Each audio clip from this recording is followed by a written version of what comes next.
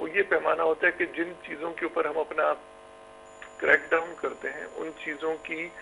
جو legal import ہے اس میں کتنا اضافہ ہوا. تو ہم نے یہ دیکھا کہ جو بہت سارے اسمگلنگ پرون آئٹمس تھے, یعنی کہ جن میں اسمگلنگ کا خدشہ تھا, ان میں سے بہت سارے آئٹمس کے اندر ہم نے دیکھا کہ ان کی جو لیگل امپورٹ تھی وہ ان کارروائیوں کے نتیجے میں بڑھنے لگی, کیونکہ ظاہر ہے اسمگلنگ کی ایک کاسٹ ہوتی ہے. جب ہم لوگ ان کی وہ کاسٹ ان کے لیے بڑھا دیتے ہیں اور مشکل بنا دیتے ہیں, تو ان کے پاس اس کے سوا کوئی اور چارہ نہیں ہوتا کہ وہ ان چیزوں کو پھر لیگلی امپورٹ کریں. تو ہم لوگوں نے یہ دیکھا کہ بہت ساری چیزوں کے اندر 30 سے 40% لیگل امپورٹ میں اضافہ ہوا. لیکن جیسے مطلب میں نے پہلے بھی کہا کہ یہ ایک مستقل جاری رہنے والی جدوجہد ہے. کہیں پر اسمگلرز ہمیں آؤٹ اسمارٹ کرنے کی کوشش کرتے ہیں اور کہیں پر ہم ان کو کوشش کرتے ہیں کہ ان کی یہ جو کارروائیاں ہیں ان کو ہم ناکام بنائیں. معین الدین صاحب تھوڑا سا ہمیں یہ بھی بتائیے گا, کیونکہ یقینی طور پہ معاملہ یہ ہوتا ہے کہ معیشت کی بحالی کے اوپر اس وقت سنجیدگی سے وفاقی حکومت بھی دیکھ رہی ہے اور پالیسیز جس طرح کی بنائی جا رہی ہیں وہ یقینی طور پہ خوش آئند ہے. اس کے اندر سمپل سادہ اگر ہم اپنے ناظرین کو بتانے کی کوشش کریں کہ سر دیکھیں نا, ایک تاجر ہے, تاجر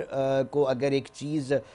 بغیر ٹیکسز چوری کے دروازے سے آ کر اس کو کم قیمت میں ملے گی تو یقینی طور پہ وہ اسی کو پرچیز کرنے کی طرف اس کا رجحان بڑھے گا. اب معاملہ یہ ہے سر کہ ایک طرف وہ تاجر ہیں جو تمام ٹیکس دے کر چیزیں کر رہے ہوتے ہیں, دوسری طرف سے یہ ناکسز اور یہ گروپس ہیں جو کہ اسمگلنگ کر کے لا رہے ہوتے ہیں. معیشت پہ سر اس کا بہت برا اثر پڑ رہا ہے. آپ کیا سمجھتے ہیں, آپ کی کیا فورکاسٹ ہے کہ اس کے اندر جو خوف پیدا ہوتا ہے وہ کتنے فیصد اسمگلرز کو ہوا ہے, یا جو اس طرح کی ممنوع اشیاء یا نان کسٹم کے اوپر کام کرتے ہیں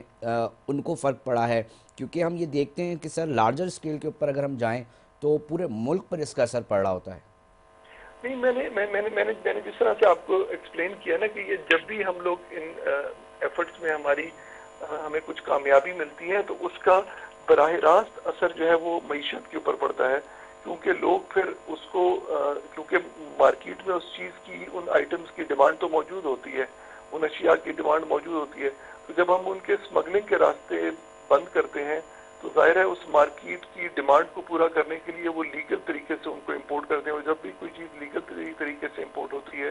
تو ڈیوٹی اور ٹیکسز کی مد میں جو ہے وہ حکومت کو اس کا یقینی طور پر فائدہ ہوتا ہے. اور ہم نے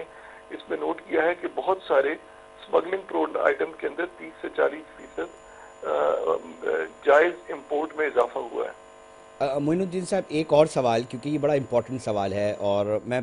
اس پہ اپنے پروگرام معین الدین صاحب بہت تواتر کے ساتھ کرتا ہوں کہ جناب ہم اگر معیشت کو اپنی بہتر کر لیں تو بہت سارے ملکی سطح کے جو مسائل ہیں وہ ہم حل کر سکتے ہیں. تاجر تجارت کر سکیں گے بہتر انداز میں تو یقینی طور پہ اچھے نتائج ملکی سطح پر پڑ سکیں گے. ایک اہم اور ایک معاملہ یہ سامنے آ رہا ہوتا ہے سر کہ جس طرح ہم یہ دیکھتے ہیں کہ جی آپ کسٹمز کی ریٹس بڑھ رہی ہوتی ہیں,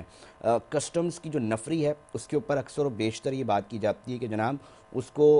گراؤنڈز پہ پولیس اور رینجرز کی سپورٹ چاہیے ہوتی ہے. کیا پرابلمز آتی ہیں ریٹس کے اندر؟ ہم چاہیں گے کہ یہ بھی ریکارڈ کا حصہ بنے اور ناظرین تک پہنچ سکیں کہ کس طرح